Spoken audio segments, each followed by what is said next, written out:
Lord and Savior. Greetings in the name of Lord and Savior Jesus Christ. దేవుని మహాకృపను బట్టి మనం Bible గ్రంథంను ఒక క్రమ పద్ధతిలో సిస్టమేటిక్గా అధ్యయనం చేస్తూ ఉన్నాం. సో ఆదికాండం నుంచి ప్రారంభించుకున్నాం. ఆదికాండాన్ని మనం రెండు భాగాలుగా విభజించుకున్నాం. మొదటిది మనిషి యొక్క ప్రారంభ చరిత్ర, 1 అధ్యాయం నుంచి 11 అధ్యాయం వరకు మనం చూసుకుంటాం. రెండవ భాగము దేవుడు ఎంచుకున్నటువంటి పితృస్వాముల కాలము, 12వ అధ్యాయం నుంచి 50వ అధ్యాయం వరకు. సో మొదటి భాగాన్ని మనం పూర్తి చేసుకున్నాం. రెండవ భాగంలో మనము అబ్రహాము గురించి, ఇస్సాకుని గురించి, యాకోబుని గురించి ధ్యానించుకున్నాం. మనం ఇప్పుడు యోసేపుని గురించి అధ్యయనం చేస్తూ ఉన్నాం. సో యోసేపు యొక్క జీవితాన్ని మనము బ్రీఫ్గా, సంక్షిప్తంగా మనము అవుట్లైన్ కనుక చూసినట్లయితే యోసేపుని గురించిన పరిచయము, తర్వాత యోసేపుకు వచ్చినటువంటి కళలు, మరియు ఆ తర్వాత యోసేపు ఇస్మాయిలీలకు 20 వెండి నాణ్యాలకు అమ్మబడతాడు. ఆ తర్వాత యోసేపు యొక్క జీవితము పోతీఫర్ ఇంట్లో ఎలాగున్నది, తర్వాత యోసేపు జైలుకి వెళ్తాడు, జైల్లో యోసేపు జీవితం ఎలాగున్నది, ఆ తర్వాత యోసేపు ఫరో యొక్క రాజభవనంలో చేరతాడు. సో ఫరో యొక్క రాజభవనంలో యోసేపు యొక్క జీవితం ఎలాగున్నది, ఆ తర్వాత యోసేపు తన సహోదరులను, తన తండ్రిని, మరి తను ద్వేషించినటువంటి వారిని, తన మీద పగపట్టినటువంటి వారిని ఎలాగో ఆయన ప్రేమించాడు, వారి అట్లా దయ చూపించాడు, ఎలాగో వారిని ఆదుకున్నాడో మనం చూస్తాం. సో ఈ విధంగా ఈ యొక్క యోసేపు జీవితాన్ని 37వ అధ్యాయం నుంచి 50వ అధ్యాయం వరకు మనం చూస్తాం. ఇందులో భాగంగా మొదటిగా మనము యోసేపు యొక్క పరిచయాన్ని మనం చూసాం. యోసేపు యాకోబు యొక్క 11వ కుమారుడని, మరి యాకోబుకు రాహేలు పుట్టినటువంటి కుమారుడని మనం చూసుకున్నాం. ఆ తర్వాత యోసేపు తన తండ్రికి ఇష్టమైనటువంటి కుమారుడని, యాకోబు తను ఎక్కువగా ప్రేమించాడని చూసుకున్నాం. తన తండ్రి దగ్గర ఉంటూ తన తండ్రిని ప్రేమిస్తూ, మరి తండ్రి మాటకు విధేయుడై లోబడి, మరి తన సహోదరులకు గొర్రెల కాపరగా ఉన్నటువంటి వారికి భోజనం తీసుకెళ్ళడం, మంచినీళ్ళు తీసుకురావడం, వారి సమాచారాన్ని తండ్రికి చేరవేస్తూ ఉన్నాడు. అయితే తన సహోదరుల యొక్క చెడుతనమును గురించి కూడా తండ్రికి సమాచారం చేరవేశాడు. దాన్ని బట్టి తన సహోదరులు యోసేపుని ద్వేషించారు. యోసేపును 4 కారణాలను బట్టి ద్వేషించారు. మొట్టమొదటిగా యాకోబు తన తండ్రి అయినటువంటి యాకోబు యోసేపును మిగతా కుమారులందరికంటే ఎక్కువగా ప్రేమిస్తాడు. రెండవది, తనకు ఒక విచిత్రమైన అంగీని కుట్టి, తనకు రంగురంగుల అంగీని కుట్టి ఇస్తాడు, దాన్ని బట్టి ద్వేషిస్తారు. మూడవదిగా యోసేపుకు కొన్ని కళలు వస్తాయి. కళలు వచ్చినప్పుడు ఆ కళలో తన సహోదరులు, తన తల్లి, తండ్రి వారు సాగిలపడినట్లుగా, మరి సాగిలపడి యోసేపుకు మొక్కినట్లుగా, సాష్టాంగపడినట్లుగా ఆ కళలో మరి చూస్తాం. సో ఆ కళను తన సహోదరులకు, తండ్రికి చెప్పినప్పుడు తన సహోదరులు, మేమందరము నీకు సాగిలపడాలా, నువ్వు మాకంటే పెద్దవాడవా, నువ్వు చిన్నవాడివే కదా అని మరి తన సహోదరులు ఆయన మీద అసూయపడతారు, ఆయన మీద సనుక్కుంటారు, ద్వేషిస్తారు. సో ఆ విధంగా మరి యోసేపును తన సహోదరులు ద్వేషించినట్లుగా, ఆయన మీద పగపట్టి ఆయన చంపాలని చూసినట్లుగా మనం చూస్తాం. one fine day, Jacob sent Joseph to his brothers, go and see the well-being of your brothers as well as the flock and bring me back the report. So ఆ విధంగా పంపించినప్పుడు యోసేపు తన దగ్గరికి వెళ్తాడు.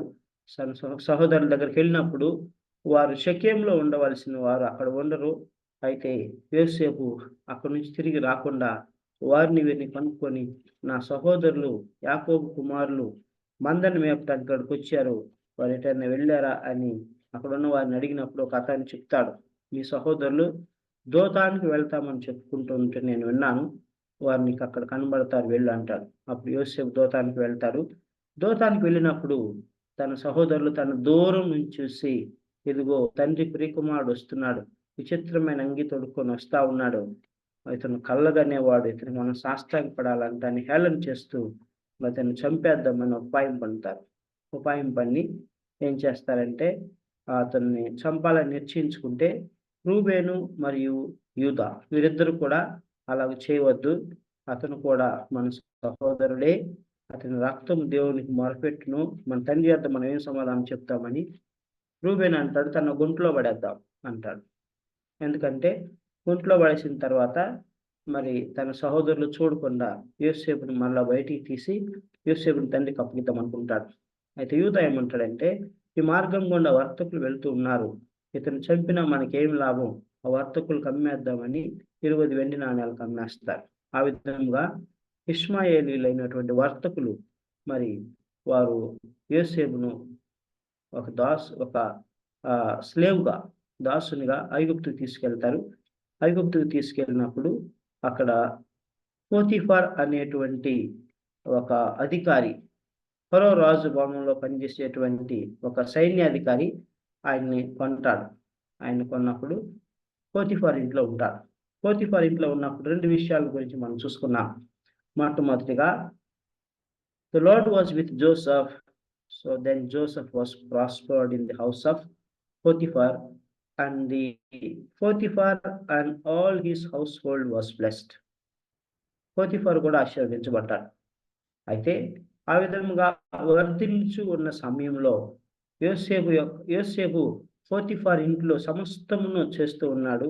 ఒక విచారణకర్తగా ఉన్నాడు, ఒక స్టీవార్డ్గా లేకుంటే ఒక అధికారిగా ఉన్నాడు. అయితే ఆ సమయంలో మరి తన వర్ధిల్లుతున్న సమయంలో ఆ యొక్క పోతిఫరు సమస్తమును యోసేపుకు అప్పగించి అసలు ఇంట్లో ఏమున్నది ఏమీ లేదు, ఆ విషయాలు ఏమీ తెలియదు, ఆయనకు భోజనం చేయటం తప్ప ఆయనకి ఏమి తెలియదు. అంతగా దేవుడు యోసేపును ఆశీర్వదిస్తాడు. సో రెండవ భాగంలో మనం ఏం చూసుకుంటామంటే, పోతిఫర్ భార్య యోసేపుతో శయనించాలని ఒక ప్రణాళిక వేస్తుంది. యోసేపుకు ఒక గొప్ప పరీక్ష వస్తుంది. అయితే యోసేపు ఆ పరీక్షలో అద్భుతంగా ఆ పరీక్షను జయిస్తాడు. ఇంత ఘోరమైన దుష్కార్యం చేసి నేను దేవునికి విరోధముగా ఎట్లు పాపం పట్టుకొందును అని చెప్పి, ఈ యొక్క ఇంట్లో నిన్ను తప్ప మరి నా యజమానులు సమస్తం నాకు అప్పగించి ఉన్నాడు, so therefore I will not commit this sin అని చెప్పేసేసి ఆయన ఉంటాడు. అయితే ఆవిడ ప్రతిదినము శోధిస్తూ ఉంటుంది. ప్రతిదినము శోధిస్తున్నప్పటికీ కూడా యోసేపు ఆవిడ మాట విన్నవాడు కాదు, ఆవిడ మాటకు లోబడినటువంటి వాడు కాదు. ఒకరోజు ఆవిడ ఎవరు లేని సమయంలో తన వస్త్రపు చెంగును పట్టుకొని నాతో శయనించమని అన్నప్పుడు యోసేపు వస్త్రపు చెంగును విడిచి అక్కడి నుంచి పారిపోతాడు. ఆ తర్వాత తన భర్త వచ్చినప్పుడు, ఇదిగో నువ్వు తీసుకొచ్చినటువంటి హెబ్రీ దాసుడు నాతో ఎలా బిహేవ్ చేశాడో చూడండి, అతను మంచివాడు కాదు అని అతను మేము లేనిపోయినవని చెప్పి తన కక్ష సాధించుకొని తన యొక్క కక్షను మరి వెళ్ళగక్కి అతన్ని జైల్లో వేస్తుంది. సో అంతవరకు మనం చూసుకున్నాం. సో అయితే మనం ఈ యొక్క పోతిఫర్ ఇంట్లో ఉన్నంత వరకు కూడా మనం చూసుకున్నాం. సో యోసేపు ఒక నమ్మకమైనటువంటి దాసుడిగా ఉన్నాడు, తండ్రికి లోబడినటువంటి వాడుగా ఉన్నాడు. యోసేపు దేవుని స్వరం వింటూ ఉన్నాడు, మనుషుల స్వరం వినలేదు. ఆయన శరీరాశ, నేత్రాశ, జీవుడు డంబం వైపు ఆయన చూడలేదు. యోసేపు దేవునితో బలమైనటువంటి సహవాసాన్ని కలిగి ఉన్నాడు. సో దేవునికి భయపడ్డాడు. యోసేపు క్లీన్ కాన్సైన్స్ని కలిగి ఉన్నాడు, అంటే శుద్ధ హృదయాన్ని, మంచి మనసాక్షిని కలిగి ఉన్నాడు. తను తాను అపవిత్రపరచుకోలేదు. ఆ విధంగా ఆయన దేవుని నామాన్ని మహిమపరిచాడు. So for no reason Joseph was put in the prison. So today we will meditate about Joseph's life in the prison. ఆయన ఆ యొక్క చెరసాలలో ఎలాగ ఉన్నాడు. ప్రియమైనటువంటి దేవుని బిడ్డలారా, one thing that we really see in Joseph's life was when Joseph was with his father and with his brothers, the Lord was with Joseph. Therefore, Lord gave 2 dreams to Joseph that he is going to elevate Joseph. So when Joseph came as a slave to Potiphar's house, there also the Lord was with Joseph and Joseph prospered. So కుమారుడుగా ఉన్నప్పుడు, రంగురంగుల అంగి ఉన్నప్పుడు, సమృద్ధి ఉన్నప్పుడు దేవునితో సహవాసం చేశాడు. దేవుడు యోసేపుతో కూడా ఉన్నాడు కనుక యోసేపు వర్ధిల్లెను. రెండవదిగా ఒక బానిసగా ఐగుప్తు దేశంలో పోతీఫర్ ఇంట్లో అమ్మబడినప్పుడు, బానిసగా ఉన్నప్పుడు కూడా దేవుడు యోసేపుకు తోడుగా ఉన్నాడు. యోసేపుతో కూడా ఉన్నాడు. యోసేపు అభివృద్ధి చెందెను. మూడవదిగా ఇప్పుడు ఒక ఖైదీగా చెరసాల్లోకి వెళ్తాడు. సో చెరసాల్లోకి వెళ్ళిన తర్వాత కూడా same thing we see. The lord was with Joseph and Joseph prospered in the prison. చెరసాల్లో వేయబడిన తర్వాత ఖైదీగా ఉన్నటువంటి యోసేపుకు దేవుడు తోడుగా ఉంటాడు. అతనితో కూడా దేవుడు ఉన్నందున యోసేపు జైల్లో కూడా, చెరసాల్లో కూడా అభివృద్ధి చెందెను అని మనం చూస్తాం. దేవుని బిడ్డలారా, what a great testimony. That means in all these things Joseph faith was saved. ఆయన యొక్క విశ్వాసం మారలా.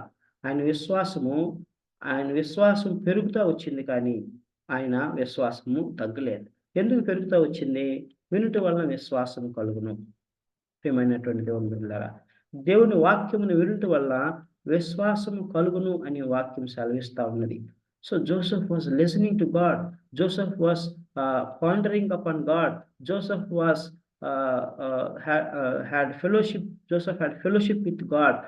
దేవునితో అతి దగ్గరగా సహవాసము చేస్తూ, దేవుని స్వరం వింటూ, దేవుని దర్శనాలు పొందుకుంటూ, దేవునితో ఒక బలమైనటువంటి ఆత్మీయ బంధాన్ని జోసెఫ్ కలిగి ఉన్నాడు కనుక మరి జోసెఫ్ మరి ఫలిస్తా వచ్చాడు. అన్ని పరిస్థితుల్లో ఫలిస్తా వచ్చాడు. రాకుమారుడుగా తండ్రి అంత ఉన్నప్పుడు, ఒక పెట్ సన్గా ఉన్నప్పుడు ఫలించాడు. ఒక స్లేవ్ బానిసగా అమ్మివేయబడినప్పుడు ఆయన ఫలించాడు. చూడండి, ఐగుప్తులో మామూలుగా మనం చూసినట్లయితే ఐగుప్తీయులు మరి మిగతా వారితో ఎవరితో కూడా వారు సాంగత్యము చేయరు. ఐగుప్తులు వారికి వారు ఒక గొప్ప వ్యక్తులుగా, ఒక సమాజంలో ఉన్నతమైనటువంటి వ్యక్తులుగా వారు ఉంటారు. మరి హెబ్రీలతో వారు భోజనం కూడా చేయరు. సో అలాంటిది మరి ఒక స్లేవ్ బానిసగా వెళ్ళినటువంటి యోసేపు మరి పోతీఫర్ ఇంట్లో ఎలాగో విచారణకర్తగా అయ్యాడు. So that's really great thing. That's really wonderful testimony. So దీని అంతటి కారణం ఏంటంటే the lord was with Joseph. యోసేపు దేవునికి తోడై ఉండెను. ప్రియమైనటువంటి దేవుని బిడ్డలారా, దేవుని పూర్ణ హృదయంతో వెతికేటువంటి వారికి, దేవుని యందు విశ్వాసం ఉంచే వారికి, ఆయనతో సహవాసం చేసేవారికి, ఆయన ఆజ్ఞలను అనుసరించి నడుచుకునే వారికి, ఆయన వాక్యం కొరకు ఆకలి దప్పులు కలిగినటువంటి వారికి దేవుడు ఎల్లప్పుడూ తోడుగా ఉంటాడు. వారిని దప్పికి తీరుస్తాడు, వారిని ఆశీర్వదిస్తాడు. wherever they are, God will be with them and God will bless them. So let us get into the job. ఆదికాండము, Genesis chapter 39.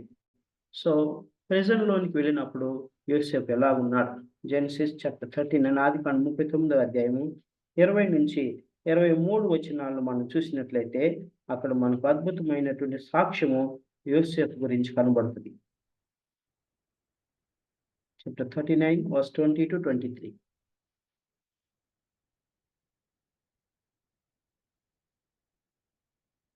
చదవండి. ఆదికాండము 39వ అధ్యాయము 20 నుంచి 23 వచనాలు.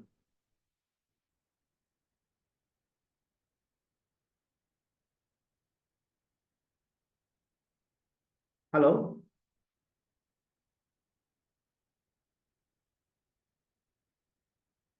Hello, Hello. yes, am I audible? Yes. Okay, I will read it for you. English में how? చదువు. So the warden put Joseph in charge of all those held in the prison, and he was made responsible for all that was done there. The warden paid no attention to anything under Joseph's care, because the Lord was with Joseph and gave him success in whatever he did. So here if you see, మనం ఇక్కడ గమనించినట్లయితే చెరసాలలో యోసేపు ఉన్నాడు. Verse 21 it says that యెహోవా యోసేపునకు తోడయుండి, the lord was with Joseph, and at the same time అతని యందు కనికరపడి అతని మీద ఆ చెరసాల యొక్క అధిపతి కటాక్షము కలుగు చేసెను. So the lord was with Joseph, and the Lord was merciful to Joseph. Lord dealt with the keeper of the jail so that Joseph was found favor in the sight of the keeper of the jail. So అందుకని అప్పుడు ఆ పని అంతటి కూడా Joseph అప్పగించాడు. అప్పుడు యోసేపు ఆ చెరసాలలో ఉన్నటువంటి ఖైదీలందరినీ కూడా వారి చేత ఏం పని చేయించాలి, వారిని ఉదయాన్నే లేపటము, వారు చేయవలసిన పనులను వారికి అప్పగించడం, అన్ని నమ్మకంగా సమస్తము ఆ యొక్క చెరసాల అధికారి ఏమైతే చేయాలో అవి మొత్తం యోసేపు చేస్తా ఉన్నాడు. కనుక ఆ యొక్క చెరసాల అధికారికి మరి ఏం జరుగుతుందో చూడవలసినటువంటి అవసరము లేదు. ఆ విధముగా మరి యోసేపు చేసిన దాన్ని అంతటిని కూడా యెహోవా సఫలమగునట్లు చేసెను అనే వాక్యం చదివిస్తా ఉంది. That means God elevated him, lifted Joseph even in the prison. So ఎందుకంటే యోసేపు అక్కడ ఏ తప్పు చేయకుండా జైలుకి వెళ్ళాడు కనుక, మరి దేవుని ఎదుట నిర్దోషిగా ఉన్నాడు కనుక దేవుడు యోసేపును ఆశీర్వదించెను. సో నార్మల్గా చెరసాలలో ఏం చేస్తారు, దిగులు పడుతూ చింతిస్తూ ఉంటారు. అరే నేనేం తప్పు చేయలేదే, నేను నిర్దోషిని, నేను పవిత్రుడును, నేనేమి చేయలేదు, నేను ఎందుకు సఫర్ అవ్వాలి, నేను ఎందుకు ఈ జైల్లోకి రావాలి, నన్ను ఎందుకు ఆ స్త్రీ అలా చేసింది, మరి ఇంత నమ్మకంగా నేను సేవ చేసినా కూడా పోతీఫర్ ఎందుకు నన్ను అర్థం చేసుకోలేదని డిస్కరేజ్ అవ్వలేదు, డిసప్పాయింట్ అవ్వలేదు. ఆయన సనుక్కొనలేదు, గొనుక్కొనలేదు. He just trusted in the Lord, waited upon the Lord's time, and he submitted himself and he surrendered everything to God, and God was with Joseph, and God prospered all that Joseph did even in the prison. జైల్లో యోసేపు చేసిన దాన్ని అంతటిని కూడా దేవుడు ఫలింప చేశాడు.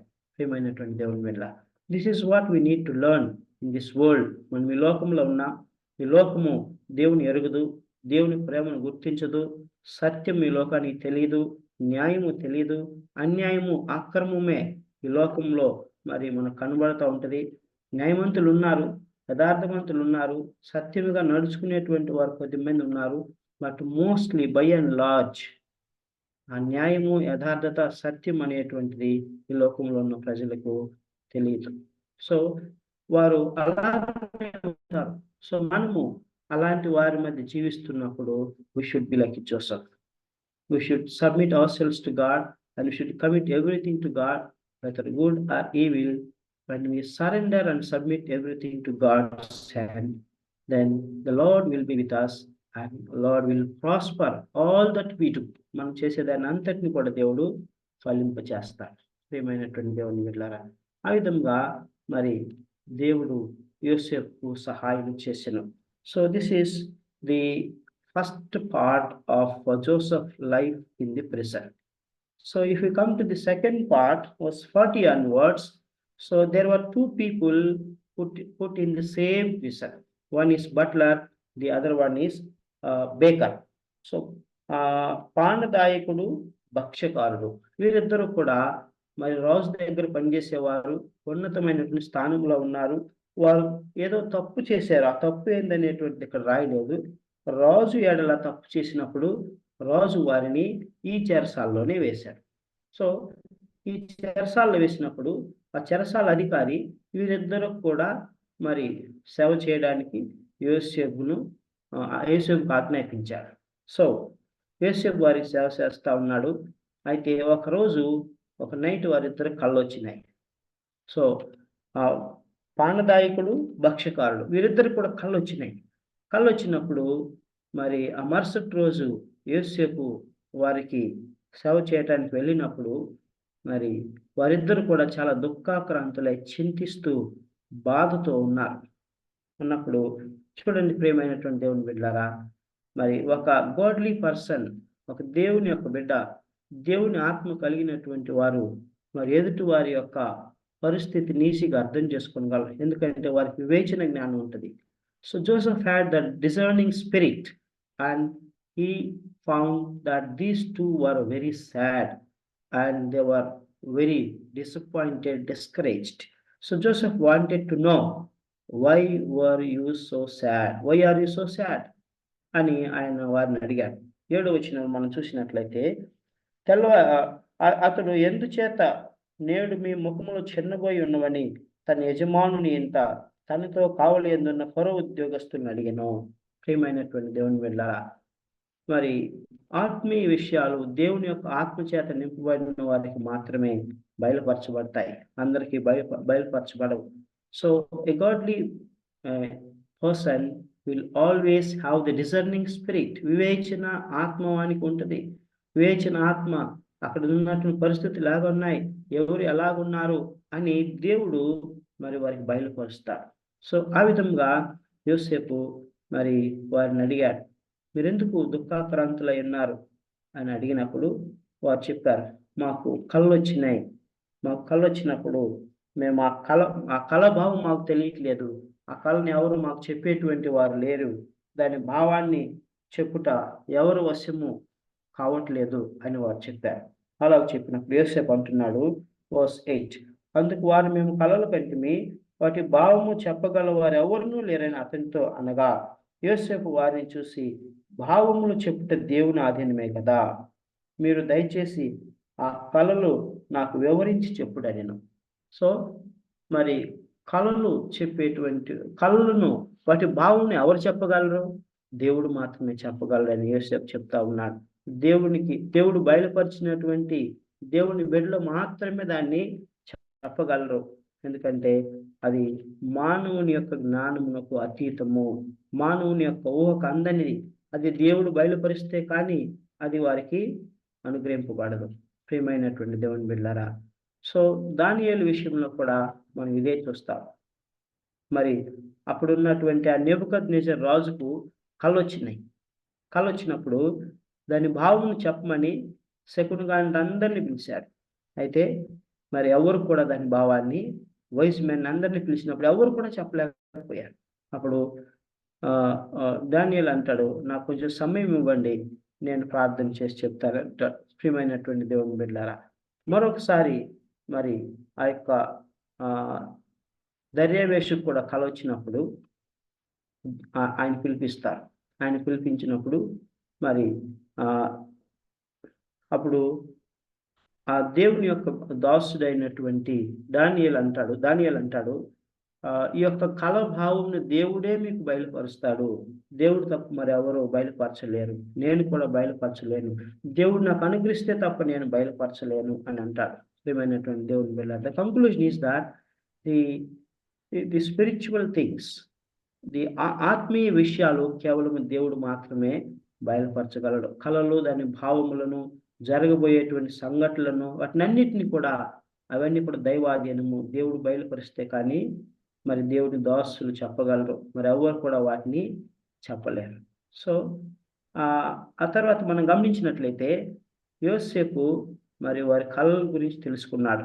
మొట్టమొదటి కళ ఆ యొక్క బట్టలో చెప్తా ఉన్నాడు, అంటే ఆ యొక్క పానదాయకుడు చెప్తా ఉన్నాడు. పానదాయకుడు అనగా రాజు సముఖమందు రాజుకు మంచినీళ్ళు, ద్రాక్షారసము, మరి ఇంకేమైనా పానము తాగేటువంటి ఆ రాజుకు అందించేటువంటి వాడు, కప్ బేరర్ అనమాట. సో బైబిల్ గ్రంథంలో మనం నెహెమ్యాని కూడా మనం చూసుకుంటాం. నెహెమ్యా కూడా పానదాయకుడే, నెహెమ్యా కూడా కప్ బేరర్. సో ఆ విధంగా మనం గమనించినట్లయితే ఇక్కడ ఈ వ్యక్తికి వచ్చినటువంటి కళ ఏంటంటే, ఆయనకు వచ్చినటువంటి కళను చెప్తా ఉన్నాడు. నా కళలో ఒక ద్రాక్షవల్లి నా ఎదుట ఉండెను, ఆ ద్రాక్షవల్లికి 3 తీగలు ఉండెను. కళ వచ్చింది, ఆ కళలో 3 తీగలు ఉండెను, అవి చిగురించినట్టు ఉండెను, దాని పువ్వులు వికసించెను, దాని గెలలు పండి ద్రాక్ష ఫలములాయెను. ప్రియమైనటువంటి దేవుని బిడ్డలారా, look here, he is a butler, పానదాయకుడు. సో ఇతనికి ఒక కళ వచ్చింది, ఆ కళలో ఒక ద్రాక్షవల్లి ఉంది, ఆ ద్రాక్షవల్లికి 3 గెలలు ఉన్నాయి, 1 2 3. సో ఆ యొక్క పండినై అవి చిగురించి పువ్వులు కాసి మరి మంచిగా పండినాయి. అప్పుడు ఈయన ఏం చేస్తున్నాడు, ఆ ఫరో గిన్నె ఆయన చేతిలో ఉంది, this is the bowl. So ఆ గిన్నెను పట్టుకొని వాటిని పిండి ఆ ఆ ద్రాక్ష రసమును తీసి మరి ఫరో రాజుకి ఇస్తున్నట్లుగా ఒక కల వచ్చింది. సో అది ఆయనకు అర్థం అవ్వలేదు, ఎవరు చెప్పలేకపోయారు.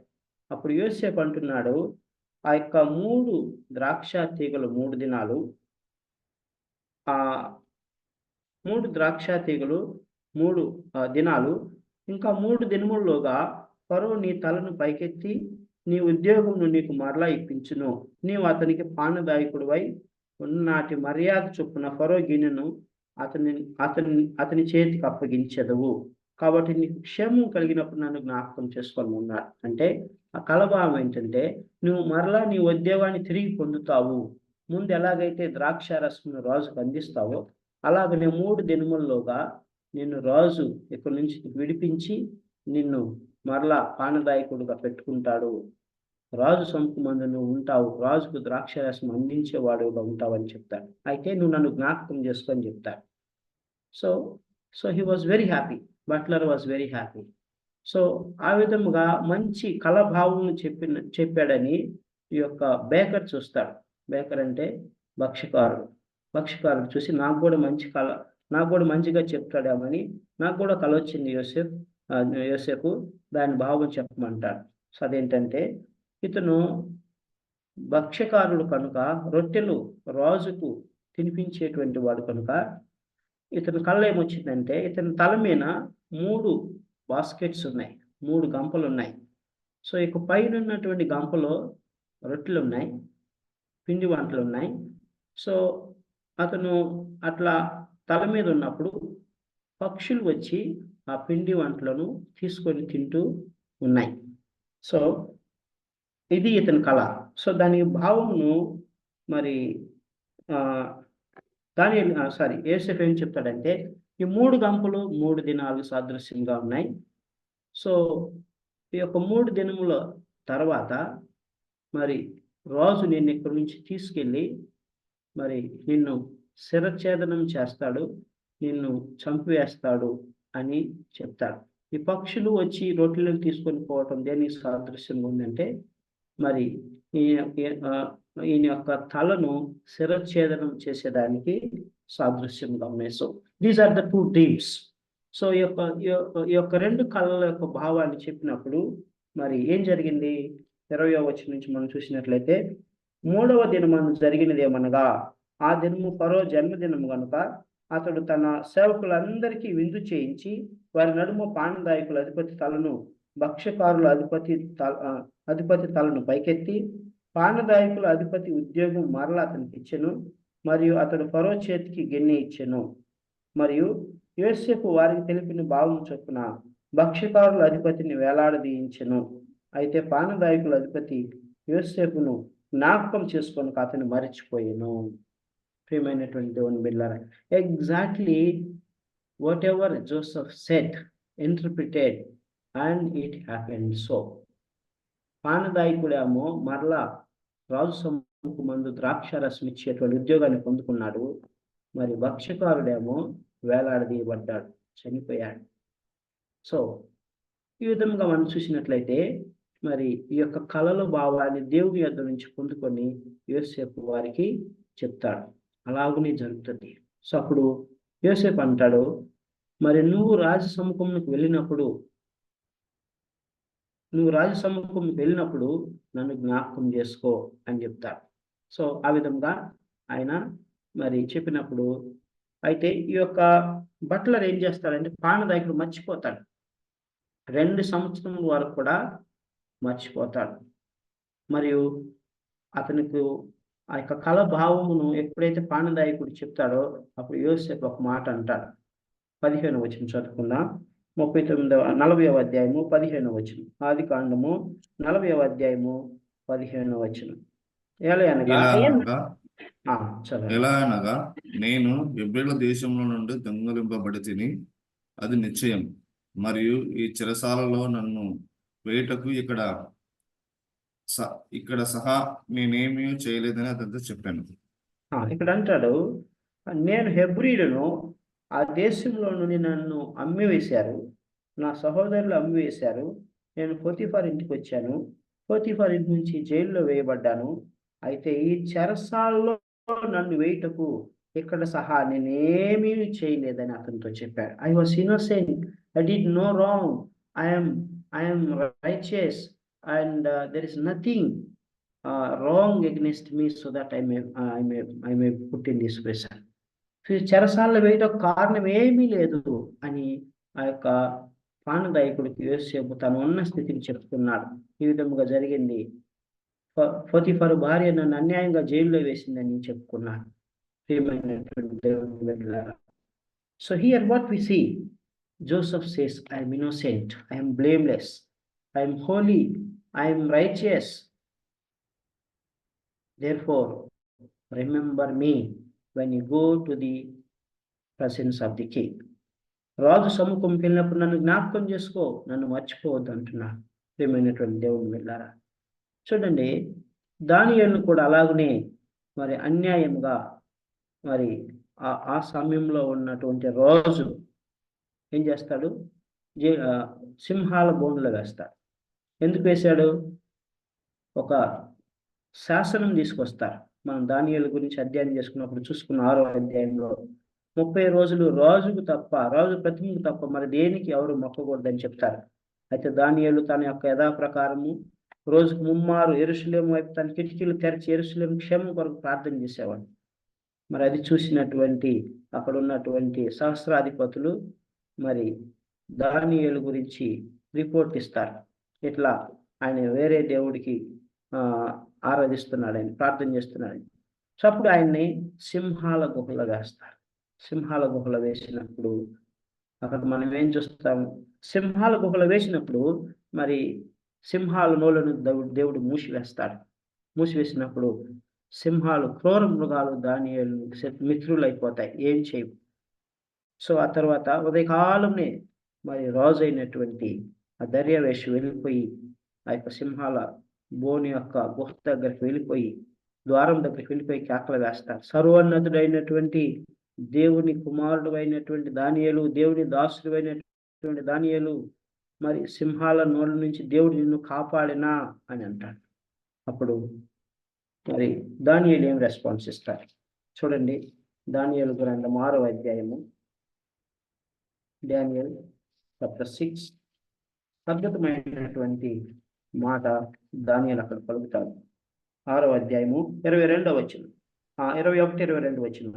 Daniel chapter 6 verse 21 and 22. అందుకు దానియేలు, రాజు చిరకాలం జీవించుగాక, నేను నా దేవుని దృష్టికి నిర్దోషినిగా కనబడుతుని గనుక ఆయన తన దూతను పంపించి సింహములు నాకు ఏ హాని చేయకుండా వాటి నూలను మోయించను. రాజా, నీ దృష్టికి నేను నేరం చేసిన వాడను కాను కదా అనేను. ఇక్కడ అంటున్నాడు దానియేలు, నా దేవుని దృష్టికి నేను నిర్దోషిని, ఆయన దూతను పంపించి నన్ను కాపాడాడు, సింహాలు ఏం హాని నాకు చేయలేదు, నీ దృష్టికి నేను నేరము చేసిన వాడను కాను. ప్రియమైనటువంటి దేవుని మీద exactly we see the same thing in Joseph's life. Joseph is also telling, I have done no wrong, for no reason I am put in this prison, my God knows, and I am innocent. నేను Potiphar భార్యకి నేను అన్యాయం చేసిన వాడిని కాదు, wrong చేసిన వాడిని కాదు, పాపం చేసిన వాడిని కాదు. మరి why Joseph and Daniel were suffering? ప్రియమైనటువంటి దేవుని బిడ్డలారా, వారు నీతిమంతులు, యథార్థమంతులు, సిన్సియర్ ఆఫీసర్స్, మరి ఎందుకు వారు సఫర్ అవుతూ ఉన్నారు? ఈ క్వశ్చన్ మనకు రావచ్చు. నీతిమంతులు ఎందుకు సఫర్ అవుతున్నారు? ప్రభా, నువ్వు దేవుడు కదా, వారు నిన్ను పూర్ణ హృదయంతో ఆరాధిస్తూ ఉన్నారు కదా, మీతో సహవాసం చేస్తూ ఉన్నారు కదా, మీ స్వరం వింటున్నారు కదా, మీ దర్శనాలు చూస్తున్నారు కదా, రోజులకు ఆశీర్వాదకరంగా ఉంటున్నారు కదా, then why were they suffering? Why are they suffering? ఏమైనటువంటి దేవుని బిడ్డలారా, వాక్యం సెలవిస్తా ఉంది. 2వ తిమోతి పత్రిక, అపోస్తలుడైనటువంటి పౌలు తిమోతికి రాసిన 2వ పత్రిక 3వ అధ్యాయము 12వ వచనం చదివితే మనకు చాలా స్పష్టంగా అర్థమవుతుంది. 2 Timothy chapter 3 verse 12.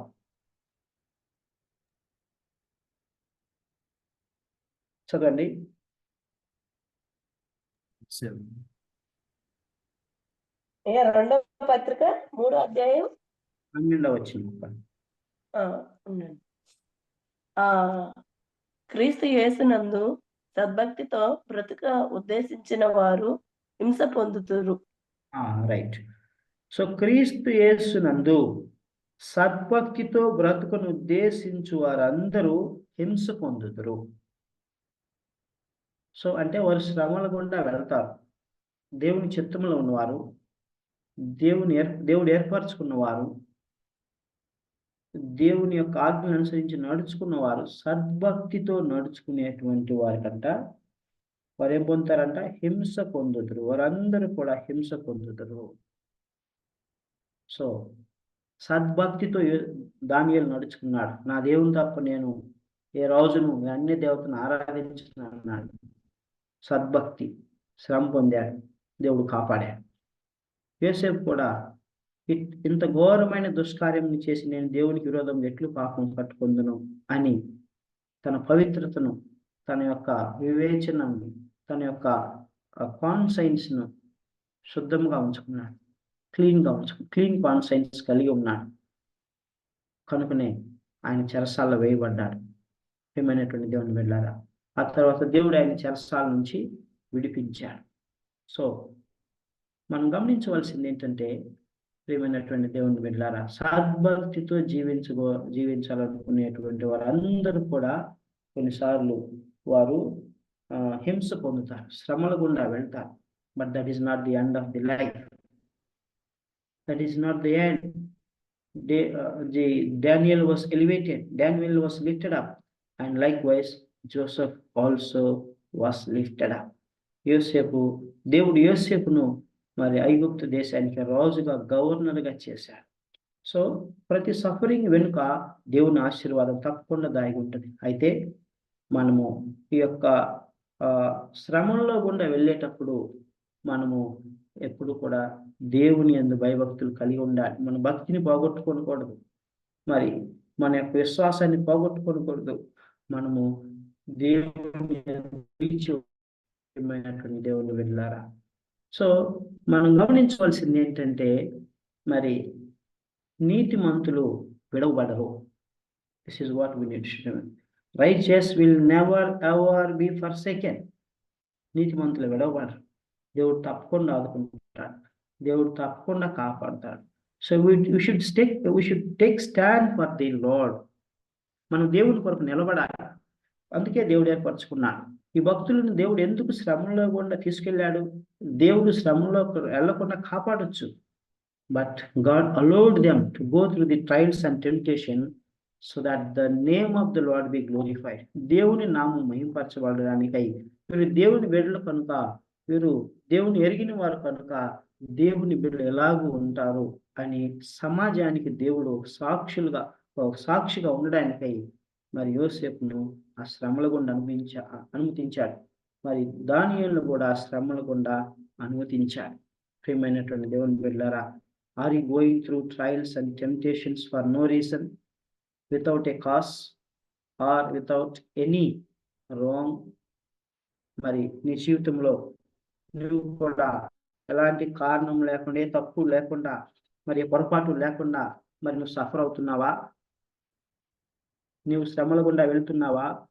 నీవు చేయని నేరమునకు మరి నిందను, అవమానమును మోస్తున్నావా?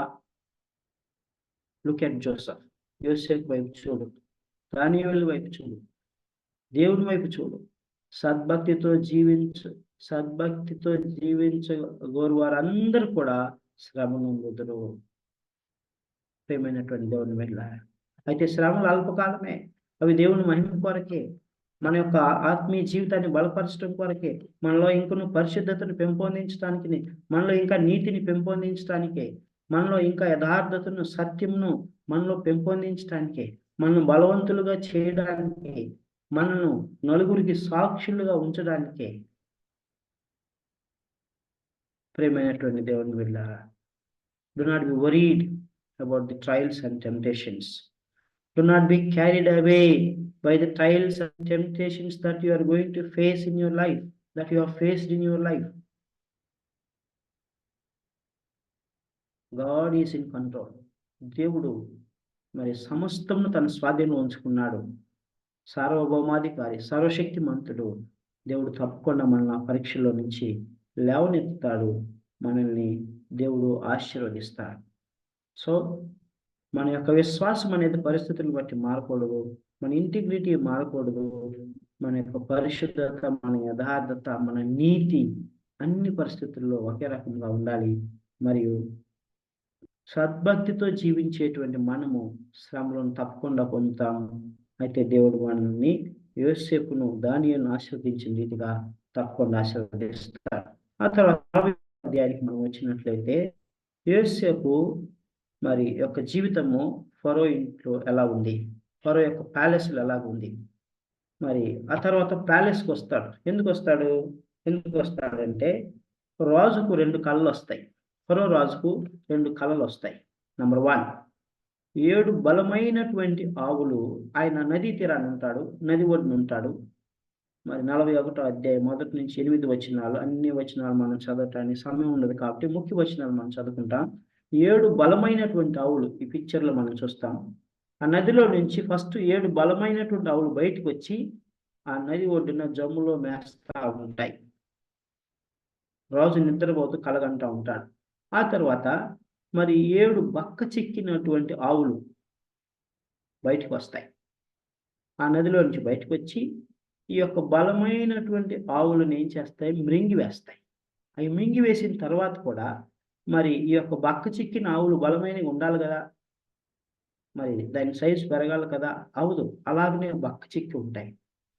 ఒక్కసారిగా రాజు కంగు తింటాడు, భయపడిపోతాడు, కంగారు పడిపోతాడు, షేక్ అయిపోతాడు. What is this? This is something unusual. ఒక బక్క చిక్కిన ఆవు బలమైన ఆవును మింగటం ఏంటి? బలమైన ఆవు బక్క చిక్కిన ఆవు తిన్నా సరిపోతుంది, ఒక అర్థం ఉంది. మరి అవి తిన్న తర్వాత కూడా ఎందుకు అలాగనే, వాటిని మింగిన తర్వాత కూడా ఎందుకు అలాగనే బలహీనంగా అట్లానే ఉన్నాయి ఎందుకు? So this is something dangerous అని ఆయన కలవరం చెందుతాడు. సో మరలా పడుకుంటే మరొక కళ వచ్చింది. మరొక కళలో మరి ఏముంటుందంటే మొట్టమొదటిగా 7 పుష్టి కలిగినటువంటి వెన్నులు వస్తాయి. సో వెన్నులు వచ్చినప్పుడు ఆ తర్వాత మరలా 7 బలహీనమైనటువంటి పీల వెన్నులు వస్తాయి కళ్ళలో. అంటే అవి మోస్ట్ లైక్లీ కార్న్ అని మనం చెప్పుకోవచ్చు, లేకపోతే గోధుమ వెన్నులు అని చెప్పుకోవచ్చు, మొక్కజొన్న కండలని మనం చెప్పుకోవచ్చు. సో ఇంగ్లీష్ బైబిల్లో కార్న్ అని రాయబడింది. సో ఆ బక్క చిక్కిన పీల వెన్నులు ఏం చేస్తాయి అంటే మొదట వచ్చినటువంటి 7 బలమైనటువంటి ఆ యొక్క బలిష్టమైనటువంటి వెన్నులను మృంగివేస్తాయి. So this is the second dream. So రాజు తుల్లిపడి లేస్తాడు, కలవరపడిపోతాడు. What is this happening? First ఏమో 7 బక్క చిక్కిన ఆవులు బలిష్టమైన ఆవులు మింగేసినాయి. రెండవదేమో మరి 7 పీల వెన్నులు బలమైనటువంటి బలిష్టమైన వెన్నులను మింగివేసినాయి. What is this? Then he called all his magicians, all the wise men in his kingdom. ఆయన రాజ్యంలో ఉన్నటువంటి జ్ఞానులను, ఆయన రాజ్యంలో ఉన్నటువంటి సోదగాండను, శకునుగాండను, మరి ఆ యొక్క వారందరిని కూడా పిలిచాడు. Tell what is the meaning of these dreams? I had dreamed 2 dreams and I do not understand. I am perplexed, I am restless, I am sleepless. మరి అలా వారిని దాని యొక్క భావమును చెప్పమన్నప్పుడు వారు ఎవరు కూడా చెప్పలేకపోయారు. ప్రియమైనటువంటి దేవుని బిడ్డలారా, and this is the same case with the king of Babylon, Nebuchadnezzar. కళ వస్తుంది. ఆ కళ భావమును చెప్పమని తన రాజ్యంలో ఉన్నటువంటి వైస్ మెన్ని, జ్ఞానులను, సోదిగాండను, శకునుగాండను అందరిని పిలుస్తాడు. వారు ఎవరు కూడా చెప్పలేరు. రాజా, నువ్వు కళను చెప్పి మేము భావం చెప్తామంట. లేదు, నేను కళను చెప్పను, భావం చెప్పను.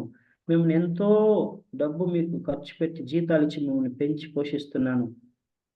మీరు ఈ యొక్క కళను భావం చెప్పాలి, లేకపోతే మిమ్మల్ని అందరినీ చంపివేస్తాను, హతం చేస్తానని ఒక ఆర్డర్ జారీ చేస్తాను. అప్పుడు దానియేలు రాజు దగ్గరికి వెళ్ళి సమయం కోరతాడు. సమయం కోరినప్పుడు మరి రాజు సమయం ఇస్తే దానియేలు, షడ్రక్, మేషక్, అబేద్నెగోలు రాత్రి అంతా ప్రార్థన చేసినప్పుడు దేవుడు కలను చెప్తాడు.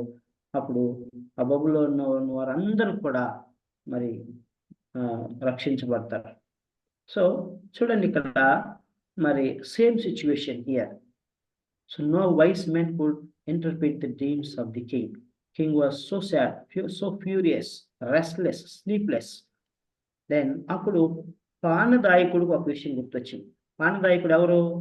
ఆ చెరసాల్లో యోసేపుతో కూడా ఉన్నప్పుడు మరి మొదటి కళ వచ్చినటువంటి పానదాయకుడు, ద్రాక్ష గెలలు, గుర్తుల గురించి, తీగల గురించి వచ్చినటువంటి పానదాయకుడు గుర్తొచ్చి ఆయన అంటాడు, రాజా, నేను జైల్లో ఉన్నప్పుడు నాకు అక్కడ ఒక వ్యక్తి హెబ్రీడ్ ఒకడు తారసపడ్డాడు. అతని పేరు యోసేపు.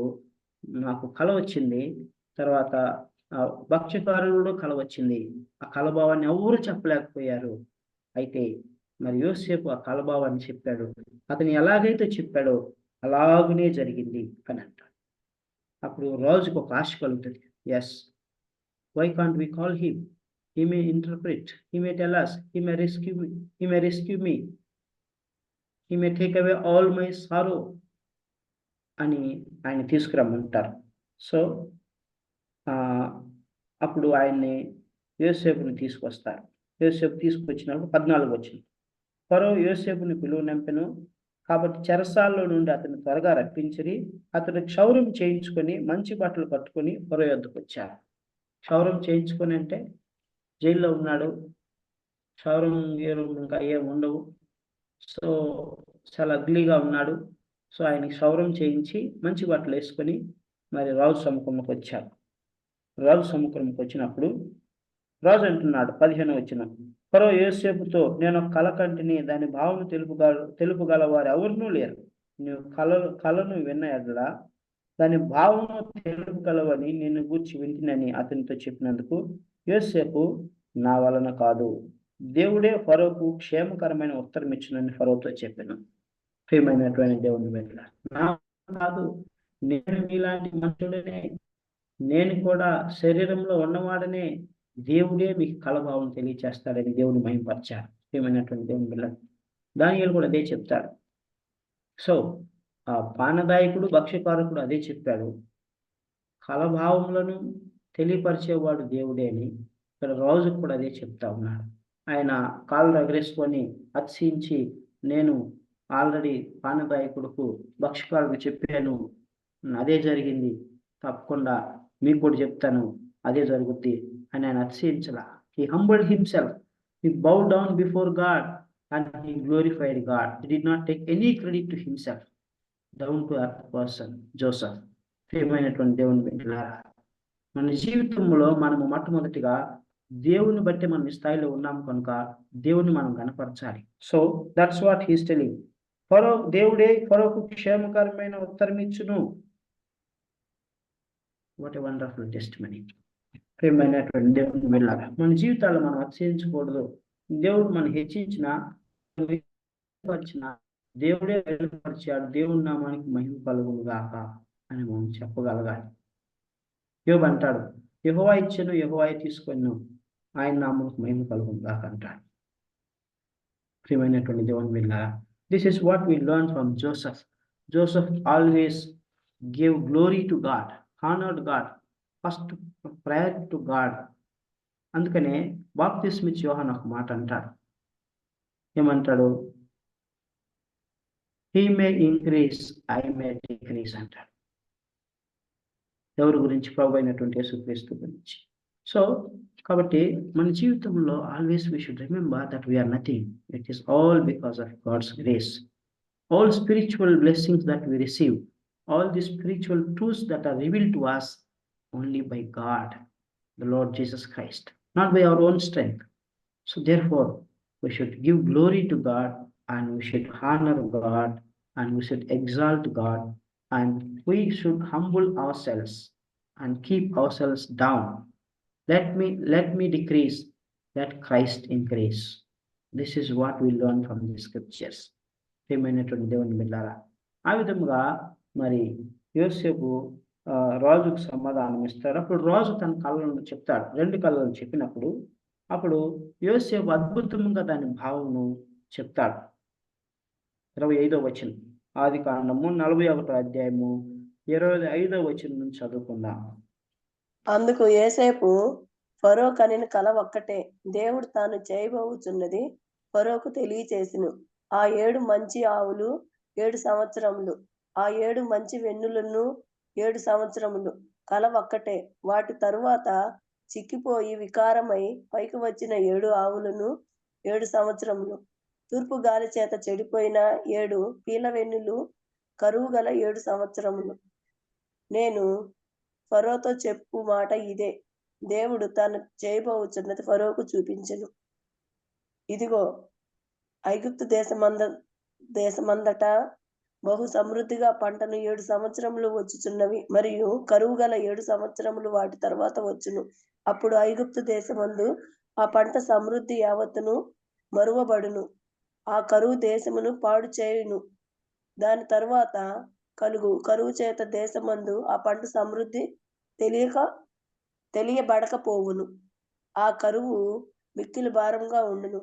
ఈ కార్యము దేవుని వలన నిర్ణయించబడి ఉన్నది, ఇది దేవుడు శీఘ్రంగా జరిగించును. అందుచేత ఆ కళ ఫరో రెట్టింపబడిను. కాబట్టి ఫరో వివేక జ్ఞానము గల ఒక మనుషుణ్ణి చూచుకొని ఐగుప్తు దేశం మీద అతన్ని నియమింపవలెను. ఒక నిమిషం ఇక్కడ అవుదాం. సో ఇక్కడ మనం గమనించినట్లయితే చెప్తా ఉన్నాడు, క్లియర్ గా చెప్తున్నాం. బలిష్టమైనటువంటి 7 ఆవులు 7 వెన్నులు, సమృద్ధిగా పంట పండేటువంటి మొదటి 7 సంవత్సరాలు, ఆ తర్వాత ఆ యొక్క బక్క చిక్కినటువంటి 7 ఆవులు, పేల వెన్నులు, ఆ తర్వాత రాబోయేటువంటి 7 సంవత్సరాల కరువు సమయము అని చెప్తా ఉన్నాడు. దేవుడు మీకు ముందుగానే బయలుపరిచాడు, ఇది దేవుని యొద్ద నుండి వచ్చినది కనుక సమృద్ధిగా పంట పండినటువంటి 7 సంవత్సరాలను దాచిపెట్టుకొని సమకూర్చుకొని ఆ తర్వాత వచ్చేటువంటి 7 సంవత్సరాల కరువుకు దాన్ని ఉపయోగించుకోవాలని ఒక అద్భుతమైన ప్రణాళికను చెప్తాడు. సో ఆ పంట పండినటువంటి సమృద్ధి పంట అంట 7 సంవత్సరాలు రాబోయే కరువు చూసినప్పుడు, ఆ కరువు వచ్చినప్పుడు ఈ సమృద్ధి అంతా మర్చిపోతారు, కనబడదు. సో అందుకని ఆ కళ్ళ కూడా ఆ 7 బక్కలు వాటిని మింగివేసినా కూడా అట్లానే ఉంటాయి, బలం కనపడదు. సో మర్చిపోతారనమాట. సో ఆ విధముగా మరి దాని యొక్క భావాన్ని చెప్తాడు. రాజు ఎట్లా జరుగుతుంది కాబట్టి జాగ్రత్త పడాలి మనము, లేకుంటే కరువు వల్ల ఐగుప్తు అంతా నాశనం అయ్యే ప్రమాదం ఉన్నది అని చెప్తాడు. అయితే దానికి అద్భుతమైన ప్రణాళిక చెప్తాడు. అదే మరి 33వ వచనం, 41-33 చదవండి. కాబట్టి మీరు చదవండి అయ్యా. కాబట్టి ఫరో వివేక జ్ఞానం గల ఒక మనిషిని చూచుకుని ఐగుప్తు దేశం మీద అతన్ని నియమింపవాలండి. 34 ఫరో అట్లు చేసి ఈ దేశం పైన అధిపతులను నియమించి సమృద్ధిగా పంట పండు 7 సంవత్సరములలో ఐగుప్తు దేశం అంతటను 5వ భాగము తీసుకునేవాలండి. ఇక్కడ అద్భుతమైనటువంటి ఒక ఆత్మీయమైనటువంటి అడ్వైజ్ని, సలహాని కూడా, సూచన కూడా రాజుకు చేస్తారు.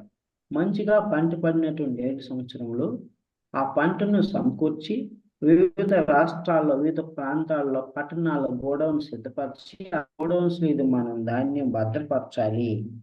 ఎంత కలెక్ట్ చేయాలి అది కూడా చెప్తా ఉన్నాడు. 5వ భాగం తీసుకోవాలని చెప్తున్నాడు. ఆ తర్వాత వాటిని మరి ఆయా పట్టణంలో ఆహారంకై భద్రం చేయాలి, వాటి మీద అధికారులు నియమించాలి. అయితే వీటన్నిటి మీద ఒక వ్యక్తిని, వివేక జ్ఞానములు గల ఒక మనిషిని రాజు చూసుకొని అతన్ని నియమిస్తే ఈ పనులన్నీ అవుతాయి అని సలహా ఇస్తాడు. ఏమైనటువంటి దేవుని వెళ్ళారా. సో ఇవన్నీ చూసినప్పుడు రాజుకు చాలా సంతోషం వేస్తుంది. రాజులో ఉన్న దుఃఖం పోతుంది, చింత, వేదన అన్నీ పోతాయి. అన్నీ పోయి అంత వివేచన జ్ఞానం కలిగిన వాడు నీవే నాకు అధికారిగా ఉండు, నా యొక్క ఉంగరాన్ని నీకు ఇస్తున్నాను, రాజముద్రను నీకు ఇస్తున్నాను, నా తర్వాత మరి ఈ యొక్క దేశం అంతటి మీద అధికారం కలిగిన వాడు నీవే, నీవు తప్ప, నువ్వు చెప్పినది ప్రతి ఒక్కరు వినాలి, ఇంకెవ్వరు కూడా ఏమి మాట్లాడటానికి లేదు. నేను ఒక రాజసింహాసనం ముందు కూర్చుండి ఒక రాజు అధికారం తప్ప మరి సమస్తం నీకు అప్పగిస్తున్నాను, నీవే రాజు అన్నట్లుగా చెయ్యి అని ఆయన నియమించి ఆయనకున్నటువంటి ఉంగరాన్ని తీసి మరి యోసేపుకు తొడుగుతాడు. యోసేపు తొడిగినప్పుడు యోసేపు ఆ దేశంకు మరి గవర్నర్గా లేకుంటే ప్రధానమంత్రిగా అయిపోతాడు. సమస్తము తన స్వాధీనంలోనికి వస్తుంది. అందుకనే ఆయన ఒక సాక్ష్యం చెప్తా ఉన్నారు. చూడండి 37, 38, 39 వచనాలు చదువుకుంది. ఆ మాట ఫరో దృష్టికి అతని సమస్త సేవకుల దృష్టికి యుక్తమై ఉండెను కనుక అతడు తన సేవకులను చూచి, ఇతని వలె దేవుని ఆత్మగల మనుషుని కనుగొనగలమా అని అనెను. మరియు ఫరో, దేవుడు ఇదంతయు నీకు తెలియపరచెను కనుక నీ వలె వివేక జ్ఞానములు కలవారెవరునూ లేరు.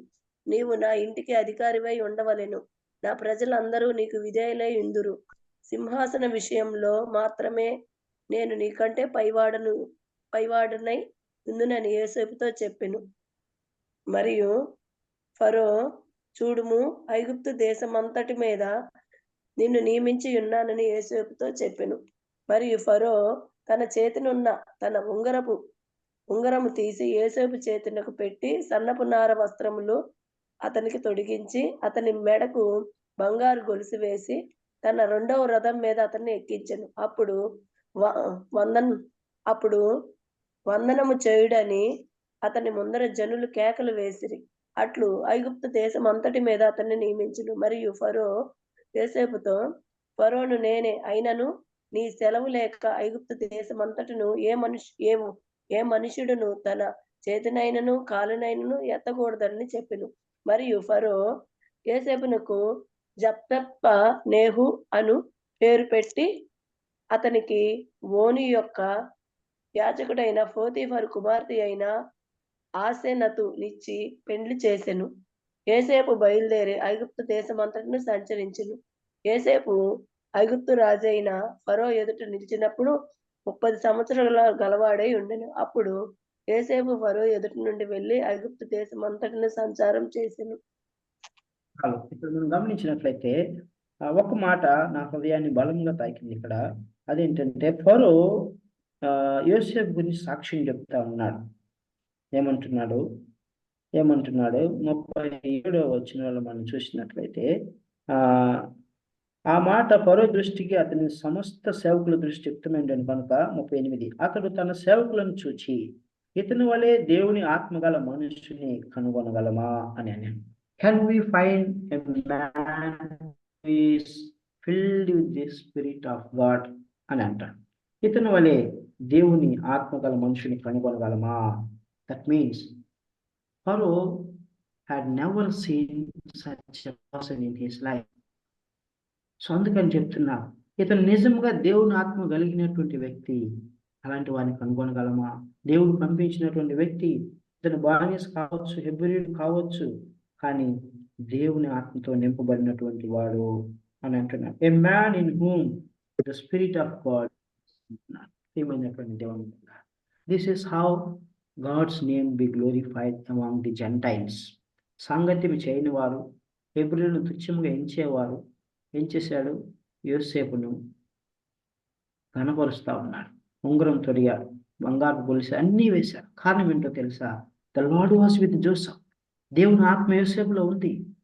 This is what the test money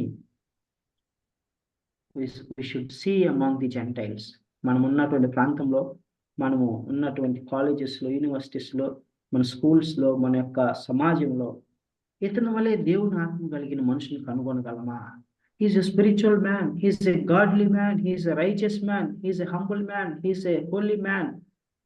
He stands for God, he speaks truth, he speaks good things, he speaks lovely things. Whatever he speaks, that happens.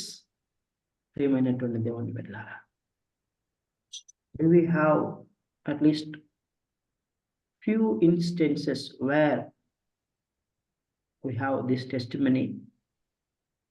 మరి ఇలాంటి సాక్ష్యాన్ని మనం కొన్ని సందర్భాల్లో, కొన్ని సంఘటనలోనైనా మన జీవితంలో మనం కలిగి ఉంటున్నామా? సో దేవుడు ఇలాంటి పరిస్థితులు మనకు అనుగ్రహిస్తాడు.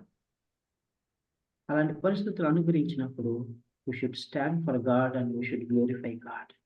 Let the Gentiles say that he is a man of God. Can we find a man who is filled with the Spirit of God?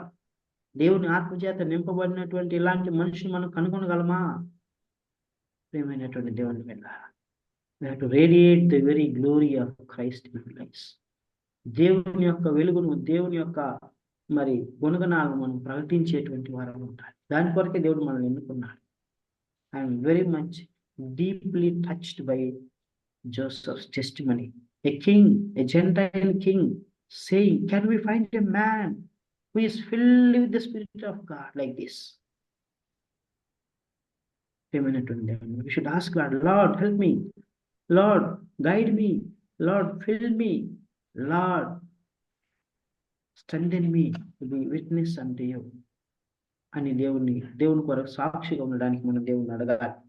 ప్రియమైనటువంటి దేవుని ఆ తర్వాత మనం ఇప్పుడు అన్ని చదువుకున్నాం, they are all self explanatory. ఆ తర్వాత యోసేపుకి వివాహం అవుతుంది, రాజే వివాహం చేస్తాడు, 2 కుమారులు పుడతారు. మొదటి వాడు మనష్షే.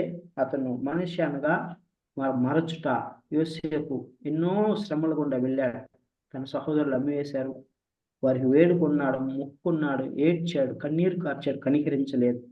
తర్వాత పోతిఫార్ ఇంట్లో పరీక్షలో మరి ఆ యొక్క పోతిఫార్ భార్య జైల్లో వేసింది, చెరసాలలో వేసింది, అక్కడ బాధపడ్డాడు. మరి క్షౌరం చేసుకోవటానికి కూడా అవకాశం లేదు, మురికి వస్త్రాలతో ఉన్నాడు. ఈ బాధలన్నిటి నుంచి యోసేపుని దేవుడు కాపాడాడు, ఉన్నతమైనటువంటి ప్రైమ్ మినిస్టర్గా చేశాడు. కనుక మొట్టమొదటి కుమారుడు మనిషి అని పేరు, అంటే నా బాధలన్నింటినీ మర్చిపోయేటట్టు దేవుడు చేశాడు అని. రెండవ కుమారుడు ఎఫ్రాయిం. ఎఫ్రాయిం అనగా అభివృద్ధి లేక ఫలము, ఫ్రూట్ఫుల్నెస్. దేవుడు నన్ను ఫలింప చేశాడు, నన్ను ఆశీర్వదించాడని పేరు పెట్టి. చూడండి, ఇంకొక మాట మనం గమనించాలి. రాజు బాధ్యత అప్పగిస్తే యోసేపు ఊరికి కూర్చోలా, మిగతా వాళ్ళకి అప్పగించి ఆయన ఆరాంగా కూర్చోలా.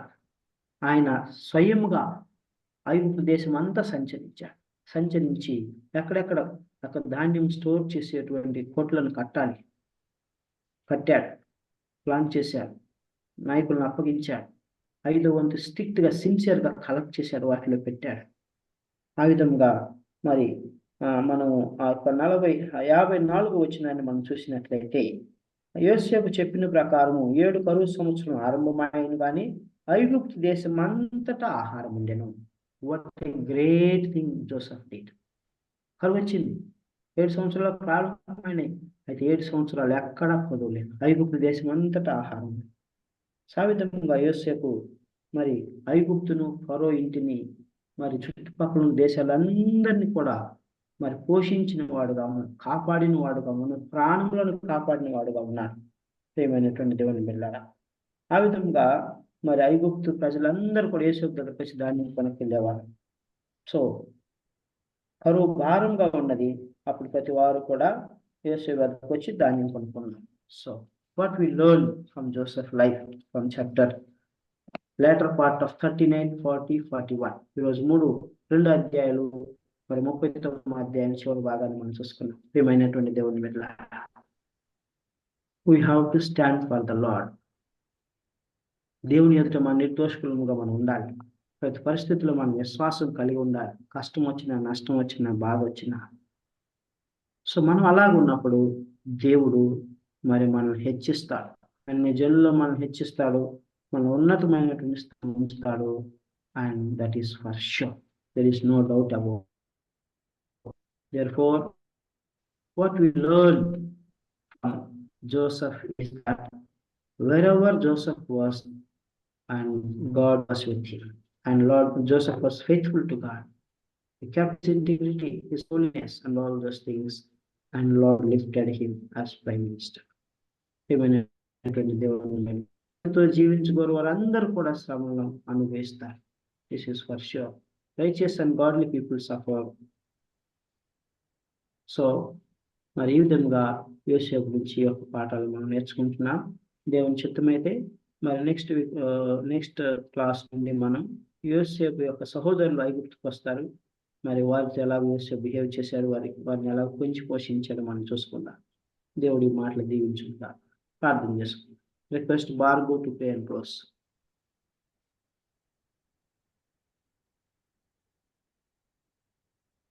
Hello Bargo, yes, go head.